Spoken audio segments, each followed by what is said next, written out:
அவருடைய dead body வந்து இருந்தது. அது யார் என்னன்னே கண்டுபிடிக்கவே முடியல. பெல்ட் இருக்குது இல்லைங்களா, பிராண்டட் பெல்ட். அது இந்த லோகோ வந்து இந்த பிராண்டட் பெல்ட்டில் தான் அது இருக்கும் அப்படிங்கும்போது அந்த லோகோ வச்சு அந்த பிராண்டட் எங்கே இருக்குன்னா பெங்களூர். கருங்காலி மாலை, துளசி மாலை மாதிரி எல்லா விதமான ஆன்மீக பொருட்களையும் வாங்க ஸ்ரீ வித்யாலயா கிராஃப்ட்ஸ்க்கு கால் பண்ணுங்க. SSPL T10 பெரிய கேட்வே ஓபன் பண்ணிருக்கு. Registrations are open. வாங்க விளையாடலாம். இவ்வளவு பெரிய முடி இங்க இருந்தது அப்படின்னும் போது அப்ப யாரோ ஒரு லேடிஸ் அங்கே வந்திருக்கிறாங்கன்னு அர்த்தம். அவருக்கு அவ்வளவு நீட்டு முடியறதுக்கு வாய்ப்பு கிடையாது. ஸோ அப்போ அதை வச்சு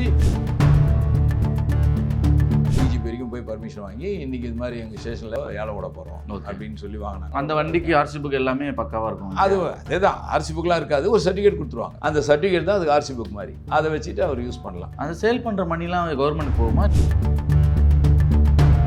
ஃபோன் தொலைஞ்சா கூட நம்ம அதை ட்ராக் பண்ணி கண்டுபிடிச்சிருவாங்க. ஒரு பைக்கு இதே ஒரு நகைலாம் தொலைஞ்சிச்சுன்னா அது எப்படி சார் கண்டுபிடிச்சி எடுத்துடுறாங்க? அந்த கதவு எந்த வகையில் உடையுது, ஜன்னல் வழியாக வந்து கம்பி விட்டு பீரோ இழுத்து அஃபென்ஸ் பண்ணுறது யார் எதுன்னு ஒரு ரெக்கார்ட்ஸ் இருக்கும். கிரைம் ரெக்கார்ட் நிறைய இருக்கும். அவன் வந்து அந்த ஸ்டைலில் தான் பண்ணுவான். ஃபிங்கர் பிரிண்ட் எடுக்கிறதே ஒரு பெரிய வேலை. அதுக்கு எக்ஸ்பீரியன்ஸ் இருக்கிறது தான் எடுக்க முடியும். எல்லாரும் ஃபிங்கர் பிரிண்ட் எடுக்க முடியாது. ஆக்சுவலாக ஓப்பனாக நான் எனக்கே கூட அவ்வளோ மைனூட்டாக என்னால் எடுக்க முடியாது. அவனுக்கு முதல்ல கையை சோப் போட்டு கழுவ சொல்லணும். அது கரெக்டாக அந்த மைய அளவோட தடவணும். அவனை லேசாக உருட்டும், வரல அழுத்தக்கூடாது.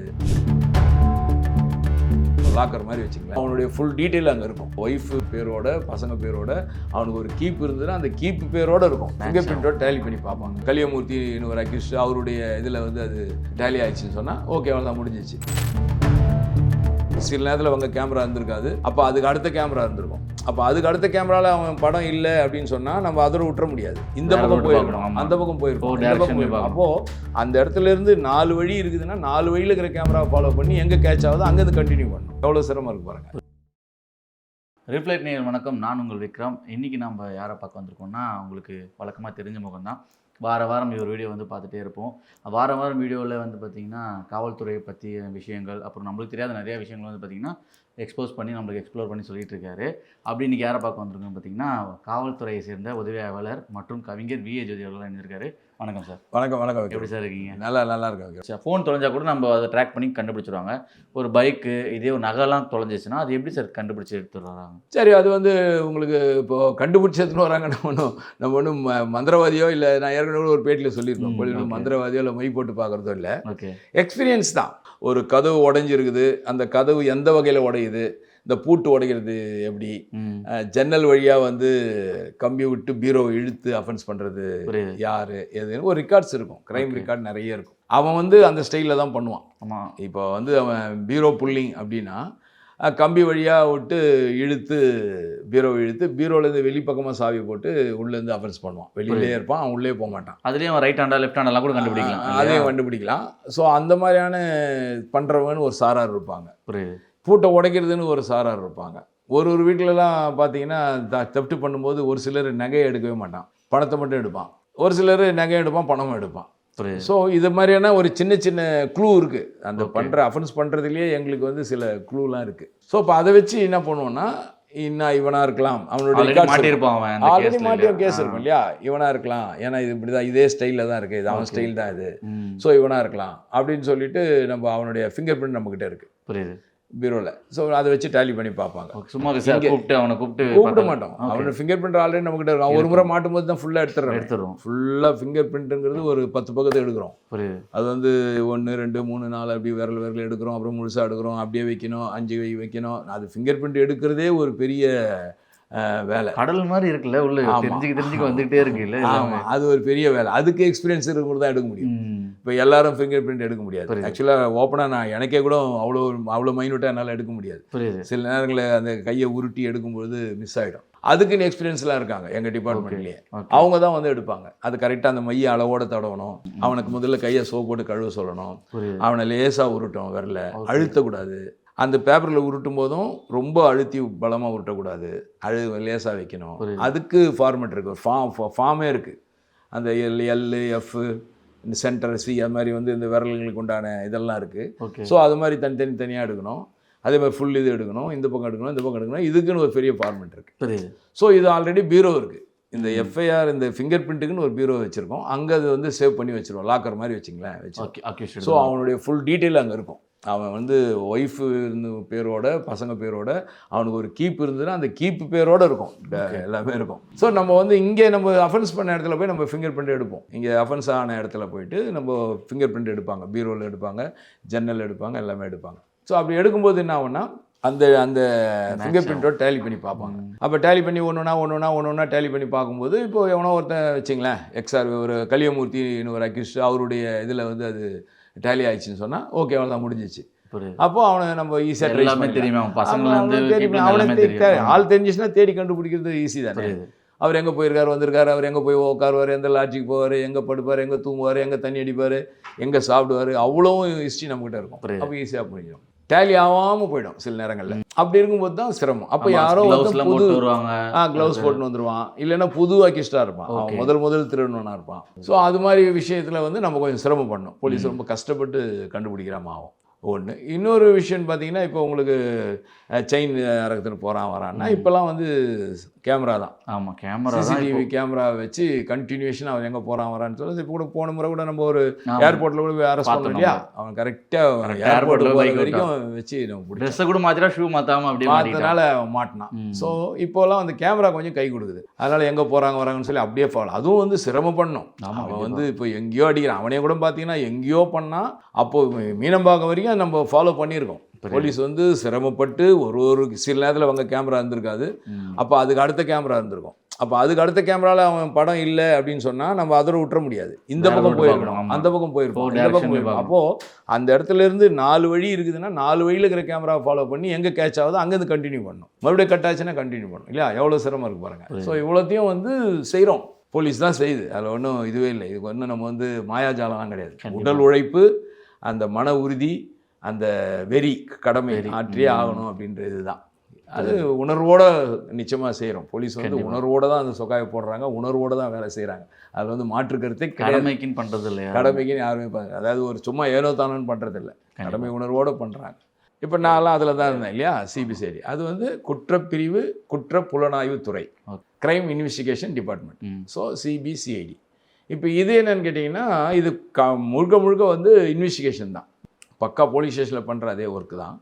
ஆனால் அந்த ஒர்க்கு வந்து சில நேரங்களில் வந்து அரசியல் சார்ந்து இல்லை வந்து ஏதோ ஒன்றில் ஒரு மாதிரியான ஜாதி சம்மந்தமாக இல்லை மத சம்மந்தமாக ஒரு ஊர் பெரிய கலவரமாக அதை ஒரு போலீஸ் ஸ்டேஷன் மட்டுமே செய்ய முடியாது அப்படின்ற சூழ்நிலை, இல்லைன்னா போலீஸ் ஸ்டேஷன் மேலே ஒரு நம்பிக்கை இல்லாத ஒரு சூழ்நிலை.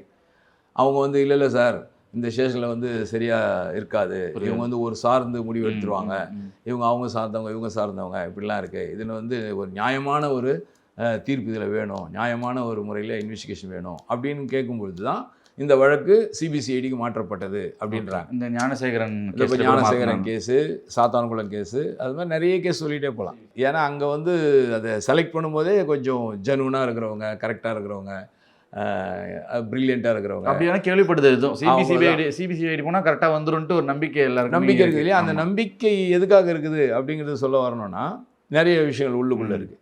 இப்போது அங்கே வந்து சிபிசிஐடிக்கு அந்த கேஸ் போயிடுச்சு. சிபிசிஐடி ஆஃபீஸ் வந்து எக்மூரில் இருக்குது. ஓகே, 4வது மாடியில் 4 மாடி பில்டிங்கில் இருக்குது, தனியாக இருக்குது இல்லையா. வெளியே செக்யூரிட்டிலாம் நிற்பாங்க.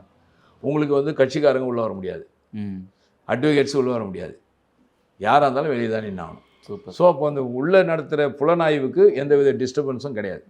போலீஸ் ஸ்டேஷனில் அப்படி கிடையாது. எல்லா கட்சிக்காரும் வருவான், டேபிளில் தட்டுவார், இன்ஸ்பெக்டர் பார்த்து பேசுவார், எல்லாம் பண்ணுவார். வக்கீல் வந்து சார் நான் சார் எவ்வளோ விஷயங்கள் வந்து இடையூறுக்கான வாய்ப்புகள் இருக்குது. அங்கே அந்த இடையூறுக்கான வாய்ப்பு கிடையாது. ஒன்று.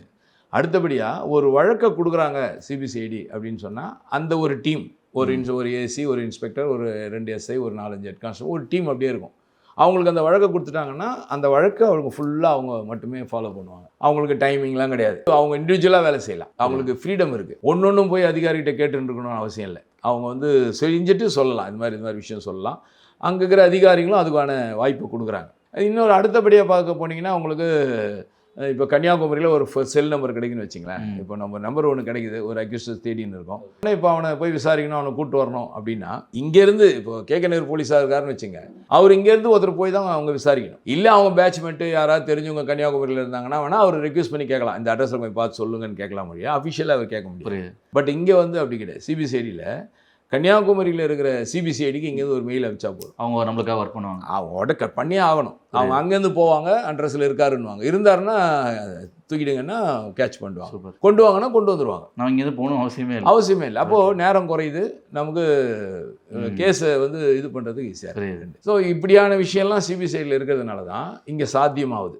ஒரு விஷயம் வந்து கட்டாயம் கண்டுபிடிச்சிடுறாங்க, நம்பிக்கையும் இருக்குது. நம்பிக்கை போனால் முடிஞ்ச உண்மையான case. ஒரு குற்றவாளியை கண்டுபிடிக்கும், உண்மையான ஒரு தீர்ப்பு கிடைக்கும் அப்படின்ற நம்பிக்கை மக்களுக்கு இருக்குது. புரியுது. இது சிபிசிஐடி பற்றி. எஸ்பிசிஐடி பைக்குக்கெல்லாம் பார்த்துருக்கோம். எல்லா ஸ்டேஷன் வெளியுமே பார்த்தீங்கன்னா தனியாக பேரிகேட் போட்டு ஒரு 20-30 பைக் நின்றுட்டே இருக்கும், ரொம்ப பழைசா. அதெல்லாம் எப்படி சார், யாரும் எடுத்துகிட்டு போக மாட்டாங்களா? எந்த மாதிரி பைக் சார் அதெல்லாம்? இல்லை, இப்போது வந்து எல்லா விஷயத்துலையுமே ஒரு அக்யூஸ்டை பிடிக்கிறோன்னு வச்சிங்களேன். இப்போ சைனா எடுத்துன்னு போடுறாரு, வண்டியை பிடிக்கிறோம், நம்ம வண்டியை பிடிச்சிட்டோம், வண்டியோடைய நம்பரை வச்சு அட்ரஸை கண்டுபிடி வச்சிங்களேன். சப்போஸ் அவர் வண்டியாகவே அது இருந்ததுன்னா அது வந்து இப்போ கேஸில் வந்து கேஸ் ப்ராப்பர்ட்டின்னு ஆகிடும். அது கேஸ் ப்ராப்பர்ட்டின்னும் போது நம்ம என்ன பண்ணோம்னா கோர்ட்டில் எதுவுமே கட்டணும். இப்போ கோர்ட்டில் தான் இதெல்லாம் வச்சுக்குவாங்க. நீங்கள் கோர்ட்டில் பார்த்தீங்கன்னா கூட நிறைய இடத்துல இருக்கும், எல்லா இடத்துலையும் இருக்கும், காரு பைக்கு அது இதுன்னு கிடக்கும். கோர்ட்டில் என்ன பண்ணுறாங்க, அங்கே வந்து டிஸ்டர்பன்ஸ் ஆகுது, அங்கே இடம் இல்லை அப்படின்ற காரணத்தினால இப்போ அவங்க என்ன பண்ணுறாங்க, அதை ரெக்கார்ட் பண்ணிக்கிறாங்க, கோர்ட்டில் கட்டின மாதிரி ரெக்கார்ட் பண்ணிடுறாங்க. ஆனால் நீங்களே அதை வச்சுங்க, பாதுகாத்துங்க, இங்கே இடம் இல்லை அப்படின்ற மாதிரி ஆகிப்போகுது. ஸோ அப்போ அந்த மாதிரியான விஷயத்தை தான் வந்து ஸ்டேஷனில் வச்சுக்கிறோம். இப்போ அது கேஸ் முடிகிற வரைக்கும் அது இருந்து தான் ஆகணும், ஏன்னா அதுதான் எவிடன்ஸ். சில கேஸ் எல்லாம் வந்து 1 வருஷம் 2 வருஷம் இழுத்துன்னு போகும்போது அது என்ன ஆகும்னா அந்த வண்டி பாழாக போகும். அது நம்ம எதுவும் பண்ண முடியாது. அவங்க ஒரு கேஸ் முடிஞ்சிடுச்சுன்னு சொன்னால் அவங்க அதை கொடுத்துடலாம், நம்ம ரிட்டர்ன் ஆஃப் த ப்ராப்பர்ட்டி அப்படின்னு சொல்லி கேஸில் ஒரு இது போட்டு பெட்டிஷன் போட்டு, சார் இந்த ஒரு கார் இங்கே இருக்குது, கேஸ் முடிஞ்சிடுச்சு, ரிட்டர்ன் ஆஃப் த ப்ராப்பர்ட்டின்னு வாங்கலாம். Okay sir. நம்ம ரீல்ஸ் எல்லாம் பார்க்க முடியுது, நிறையா நியூஸ்லாம் பார்க்க முடியுது, வண்டி வந்து ஏலம் விட போகிறோம், போலீஸ் ஸ்டேஷன்லேருந்து அஃபிஷியலாக வந்து ஏலம் விடுறாங்க. அதாவது இதுக்கு வந்து ஒரு வரைமுறை இருக்குது. அது வாங்கலாமா அந்த வண்டியை? வாங்கலாம், இதுக்கு ஒரு வரைமுறை இருக்குது. சில வழக்குகள்லாம் வந்து நான் சொன்னேன் இல்லையா, ஏடி பண்ணியிருப்பாங்க, கண்டுபிடிக்கவே முடியாது போயிருக்கும். அவன் பைக்கை விட்டு ஓடி இருப்பான், அவன் யார் என்னன்னு தெரிஞ்சிருக்காது, எங்கன்னா போய் செத்துருப்பான், ஏதோ ஒரு ஆயிருக்கும். இந்த மாதிரியான விஷயங்கள்லாம் ஏடி பண்ணியிருப்பாங்க. ஒரு சிலர் ரிட்டர்ன் ஆஃப் த ப்ராப்பர்ட்டி போட்டே வாங்க மாட்டான். ஸோ அந்த இதில் வச்சுட்டு என்ன பண்ணுவாங்கன்னா அது பர்மிஷன் வாங்குவாங்க, டிஜிபி வரைக்கும் போய் பர்மிஷன் வாங்கி, இன்றைக்கி இது மாதிரி எங்கள் ஸ்டேஷனில் ஒரு 4-5 ஸ்டேஷனில் இருக்கிற பொருளெல்லாம் வந்து நீங்கள் நம்ம ஏலம் விட போகிறோம் அப்படின்னு சொல்லி வாங்கினாங்கன்னா அதுக்கு ஒர்த்தபிளான அந்த வழக்கு சம்மந்தமாக இருக்குது, இன்னும் வழக்கு நிலுவையில் இருக்குதுன்னா அந்த வண்டி விட முடியாது. இப்படிப்பட்ட வண்டியெல்லாம் போயிடுச்சு அப்படின்னு சொன்னால் அது ஒரு ஏலம் விடுவாங்க, அதுக்கு பேப்பரில் அலௌன்ஸ் பண்ணுவாங்க, அதை கேட்டு வாங்குறோம். அந்த வண்டிக்கு ஆர்சி புக் எல்லாமே பக்காவாக இருக்கும். அதேதான், ஆர்சி புக்லாம் இருக்காது, ஒரு சர்டிஃபிகேட் கொடுத்துருவாங்க. ஓகே, இந்த ஆர்சி நம்பர் தான் அதுக்கு, இந்த இதுதான் இன்ஜின் நம்பர், இதுதான், இதுக்கு ஆர்சி புக்லாம் கிடையாது. ஸோ இது வந்து ஏலத்தில் டிபார்ட்மெண்ட் மூலிமா இவருக்கு கொடுக்கப்பட்டது அப்படின்னு ஒரு சர்டிஃபிகேட் கொடுத்தாங்கன்னா அந்த சர்டிஃபிகேட் தான் அதுக்கு ஆர்சி புக் மாதிரி, அதை வச்சுட்டு அவர் யூஸ் பண்ணலாம். ஓகே, அந்த சேல் பண்ணுற மணிலாம் கவர்மெண்ட்டுக்கு போகுமா, இல்லாட்டி இது யாராவது வாங்குவாங்களா சார்? கவர்மெண்ட் தான் போகும், கட்டாயம் கவர்மெண்ட் தான் போகும். ஆமாம், அது கொண்டு இப்போ ஃபைன் போடுறாங்க, ஹெல்மெட் இல்லாமல் ஃபைன் 1000 ரூபா ஃபைன் கட்டுறாங்கன்னா கவர்மெண்ட் தானே போகும். கவர்மெண்ட் தான் போகும், அதெல்லாம் வந்து நிச்சயமாக கவர்மெண்ட் தான் போகும். ஓகே, என்னென்னா பெரிய வருமானம் போலீஸால் கிடையாது.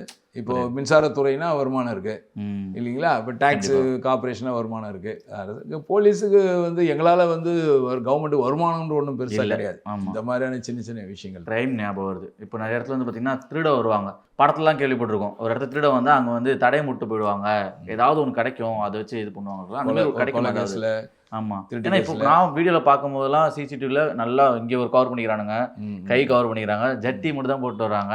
அவங்க எப்படி ஏதாவது விட்டுட்டு போவாங்க, அவங்ககிட்ட விட்றதுக்கு எதுவுமே இருக்காது. இல்லை, பொதுவாகவே வந்து சொல்லுவாங்க, ஒரு எந்த ஒரு வழக்குலையுமே வந்து ஏதாவது ஒரு க்ளூ இருக்கும், ஒரு க்ளூ விட்டுருவான், ஆமாம், அவன் வந்து தன்னை அறியாமல் ஒரு க்ளூ விட்டுட்டு போயிடுவான் அப்படின்ற மாதிரி சொல்லுவாங்க இல்லையா. அதுவும் வந்து அதை பெருசாக வேறு சினிமாவில் வந்து மிகைப்படுத்தி காட்டுவாங்க. ஒரு கட்டாயம் ஒரு க்ளூ விட்டு அவர் ஹீரோ அப்படியே பார்ப்பாரு, அவர் ஒரு ஸ்மோக் பண்ணின்னு அப்படியே பார்ப்பாரு. அதுக்கு முன்னாடி வந்ததெல்லாம் மைண்ட் மாதிரியே. ஆமாம், அதுக்கு முன்னாடிலாம் நிறைய பேர் வந்து பார்த்துட்டுலாம் போயிட்டு இருப்பாங்க. இவர் அந்த சீனை பார்க்கணுன்னு அந்த எஸ்ஓசின்னுவாங்க, அதுவும் நான் விட்டுட்டேன். எஸ்ஓசினா சீன் ஆஃப் அக்ரன்ஸ், அந்த ஒரு அக்ரன்ஸ் நடந்த இடம், அது மாதிரி அந்த எஸ்ஓசின்னுவாங்க இல்லையா, அந்த எஸ்ஓசி இப்போ பார்க்கணும் அப்படின்வாரு, அரேஞ்ச் பண்ணுங்க அப்படின்வாரு. உடனே அவர் அரேஞ்ச் பண்ணுவாங்க, போவார், அப்படியே பார்த்துட்டே வருவார். திடீர்னு அங்கே கீழே ஏதாவது ஒரு சின்னதாக ஒரு லைட்டர் ஒன்று கிடைக்கும், அந்த லைட்டர் மண்ணில் அப்படியே தோண்டி பார்ப்பாரு, அதை எடுங்கன்னுவார். அதை எடுத்தாருன்னா அந்த லைட்டரில் ஏதாவது ஒரு பிராண்டு இருக்கும், பிராண்டு வந்து எங்கே இன்னும் மேனுஃபேக்சரிங் பண்ணுறாங்க பாருன்னுவார். அப்புறம் அந்த மேனுஃபேக்சரிங் பண்ணுற இடத்துக்கு போனோம்னா அது ரொம்ப ரேரானவங்க தான் வாங்குவாங்க, ரொம்ப ரேர் தான் இதெல்லாம் வாங்குறவங்க, அது பெரிய ஹை கஸ்டமராக இருப்பாங்க அப்படின்வாங்க. அந்த மாதிரி உங்ககிட்ட எத்தனை கஸ்டமர் இருக்கிறாங்கன்னு கேட்பாரு. அவர் பார்த்தோன்னா உடனே அதுக்கு ஒரு ரிஜிஸ்டர் எடுப்பார், சார் இவர் சார், அவர் சார்னுவார். ஸோ அதில் வந்து ஒவ்வொருத்தராக போய் பார்ப்பாங்க. அப்படியே பார்த்தாங்கன்னா அதில் ட்ரேஸ் பண்ணுற மாதிரி சினிமாலாம் காட்டுவாங்க. பட் ஆனால் கிட்டத்தட்ட உண்மை புரியுது. கிட்டத்தட்ட வந்து இப்போது நாங்களே வந்து நிறைய கேஸில் பார்த்தீங்கன்னா தன்னை அறியாமல் இப்போ நீங்கள் சொன்ன மாதிரியே வந்து முகமூடி கட்டிக்கிறான், அயன் க்ளவுஸ் போட்டுக்கிறான். இப்போ டாக் வந்து மோப்பம் பண்ணி காட்டுதுன்றது கூட என்ன பண்ணிடுறாங்கன்னா மிளகாத்தூளை போட்டு போயிடுறான். எல்லாமே இவங்க சினிமாவில் காட்டி விட்டுறாங்க. சினிமாவில் காட்டுறது தான் இப்போ இவனுங்க பண்ணுறாங்க. அதனால தான் நான் வந்து சில விஷயங்கள்லாம் வந்து சினிமாவில் எப்படி பண்ணாதீங்க அப்படின்னு நான் போன ஒரு வீடியோவில் கூட சொல்லியிருந்தேன். நல்ல வளரும் இளையும் டைரக்டர்லாம் வந்து நல்ல விஷயத்த சொல்லுங்கள் மக்களுக்கு அப்படின்னு சொல்லி அந்த டிவிலெலாம் அப்படி காட்டாதீங்கன்னு சொல்லியிருந்தோம். அந்த மிளகாத்தூளை போட்டு போயிடுது. மிளகாத்தூளை போட்டு போனால் நாயால் மோப்ப முடியாது. இப்படியெல்லாம் பண்ணாலும் இந்த சைனா இருந்தானுங்க இல்லையா, ஒரே நாளில் வந்து அஃபென்ஸ் பண்ணானுங்க.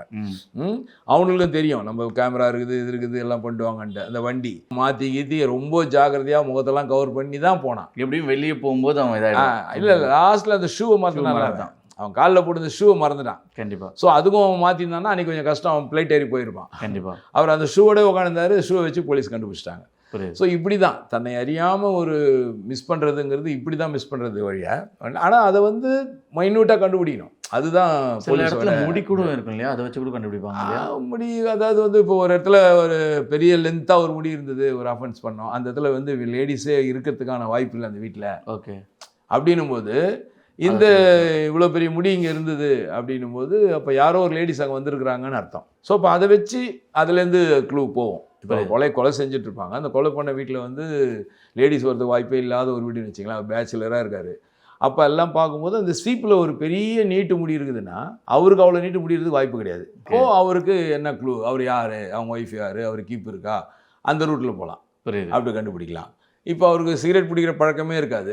அன்னைக்குன்னு பார்த்தீங்கன்னா அந்த ஆஸ்ட்ரேல ஒரு சிகரெட் இருந்திருக்கும். அப்போது யாரோ ஒருத்தர் வந்திருக்காங்க, சிகரெட் பிடிக்கிற வந்திருக்காங்க. அப்போ இவருக்கு சிகரெட் பிடிக்கிற நண்பர்கள் யாராரு, இந்த மாதிரி தான் அந்த ஒரு கண்டுபிடிக்கிறதுல க்ளூ விட்டு போகிறான்றது தான். இப்படி தான் எதையாவது வந்து சில விஷயங்கள் விட்டோம். இப்போ எங்கள் கேஸ்லேயும் ஒரு இதில் வந்து பார்த்தீங்கன்னா அவருடைய டெட் பாடி வந்து இருந்தது. அது யார் என்னன்னே கண்டுபிடிக்கவே முடியல. அப்புறம் பார்த்தா ஒரு பெல்ட் இருக்குது இல்லைங்களா, பிராண்டட் பெல்ட். அது இந்த லோகோ வந்து இந்த பிராண்டட் பெல்ட்டில் தான் அது இருக்கும் அப்படின்போது அந்த லோகோ வச்சு அந்த பிராண்டட் எங்கே இருக்குன்னா பெங்களூரில் இருந்தது அது. ஸோ கிட்டத்தட்ட அப்போது அவர் பெங்களூர்காரு. அப்போ பெங்களூர்காருன்றது ஓரளவுக்கு கண்டுபிடிக்க முடிஞ்சது. அப்படியும் நம்ம முழுக்க நம்ப முடியாது. ஏன்னா இப்போ நம்ம யாரா தமிழ்நாடுக்காரவங்க போய் அங்கே ஒரு பெல்ட் வாங்கிட்டு வரலாம். அதனால் ஓரளவுக்கு போகலாம். சில நேரங்களில் பார்த்தீங்கன்னா அவருடைய பேண்ட்டில் நானே அதெல்லாம் வந்து இன்வெஸ்டிகேஷன் பண்ணி சக்ஸஸ் பண்ணியிருக்கேன். அவர் பேண்ட்டில் அவருடைய ஷர்ட்லாம் பார்த்தீங்கன்னா டெய்லரிங் இது இருக்கும். இப்போலாம் வந்து அதெல்லாம் வச்சு அவனை தைக்கிறது இல்லை, அது முன்னே டெய்லரிங் இருக்கும். ஆமாம், GS tailor, MS tailor, school யூனிஃபார்ம்லேயே இருக்கும். போட்டு மாயவரம் பக்காவாக போட்டிருக்கும். அது மாதிரி போட்டுருந்தது. அப்போ கரெக்டாக நம்ம அதை எடுத்துக்கிட்டு மாயவரம் போய் ஜிஎஸ் டெய்லர் யாருன்னா மாயவரம் பூரா சுற்றினா கூட ஈஸியாக கண்டுபிடிச்சிடலாம். புரியுது. அப்போ அவர்கிட்ட போனோம்னா அவர்கிட்ட யார் தைக்கிறாங்க, போகிறாங்க, வராங்க, இந்த சைஸ் பேண்ட்டு யார் தைச்சாங்க, இந்த பேண்ட்டே நீ எப்படா தைச்சா, யார்கிட்ட தைச்சி கொடுத்தானா சொல்கிறோம். ஸோ நம்ம அதை ஈஸியாக கண்டுபிடிக்கலாம். அப்போ கண்டுபிடிச்சிட்டோம்னா இறந்தவருக்கு விரோதி யாருன்னு கண்டுபிடிக்கலாம். ஸோ இந்த மாதிரி தான் சில க்ளூ விடுறதுங்கிறது இப்படி தானே வழிய வாலண்டியராக யாரும் விட்டு போகிறதில்ல, அவனை அறியாமல் தான் விட்டு போகிறான். ஆனால் அதில் வந்து ப்ரில்லியண்ட்டாக வந்து அவன் விட்டு போயிருப்பான் அப்படின்ற நம்பிக்கையோடு அதை தேடி கண்டுபிடிக்கிறது தான் போலீஸோட வேலை. வாலண்டியராக அதுவும் அவங்க க்ளூ விட்டு போகிறதில்ல. நம்மளுடைய புத்திசாலித்தனத்தை வச்சு தான் அந்த குழுவை நம்ம கலெக்ட் பண்ணோம். இன்னும் இந்த கேஸை பண்ணிட்டு இருக்காங்க அப்படின்ற மாதிரிலாம் நம்ம கேள்விப்படுறோம் பேச்சு. ஆனால் இது வந்து ரொம்ப வியப்பாக. இப்போவும் ஆச்சரியப்படும்படியான ஒரு செய்தி என்னென்னா, இப்போ நான் சொன்னதும் வந்து 100ல் ஒரு 10 மடங்கு தான். 10 மடங்கு தான். இன்னமும் 90 விஷயங்கள் வந்து இன்னமும் காவல்துறையில் அப்படியே அபரிமிதமாக உள்ள இருக்குது. புரியுது சார். கண்டிப்பாக அடுத்த நம்ம கொஞ்சம் கொஞ்சமாக சொல்லலாம் சார். அடுத்த வந்து எனக்கே வந்து இந்த என்கவுண்டரில் எப்படி போடுறாங்க, அதுக்கு என்ன ஃபார்மேட்டு, அதேமாரி சிலவங்க இறந்துட்டாங்கன்னா அவங்கள சுற்றி ஸ்கெட்ச் போடுவாங்க, அது என்ன டிபார்ட்மெண்ட், அதுக்கு என்ன இருக்குன்னு சொல்லிட்டு நிறைய விஷயங்கள் தெரிஞ்சுக்கலாம் சார். மேலும் நம்ம பார்ப்போம், அடுத்த வீடியோவில் பார்ப்போம். கண்டிப்பாக கேள்விகளும் ரொம்ப அழகாக பதில் சொன்னீங்க. ரொம்ப நன்றி சார். வணக்கம் நேயர்களே, நன்றி, வணக்கம். இடையில 2 வாரம் மிஸ் ஆயிடுச்சு, சாரி, வணக்கம். கருங்காலி மாலை, துளசி மாலை மாதிரி எல்லா விதமான ஆன்மீக பொருட்களையும் வாங்க ஸ்ரீவித்யாலயா கிராஃப்ட்ஸ்க்கு கால் பண்ணுங்க. SSPL T10 பெரிய கேட்வே ஓபன் பண்ணியிருக்கு. ரெஜிஸ்ட்ரேஷன்ஸ் ஆர் ஓபன், வாங்க விளையாடலாம்.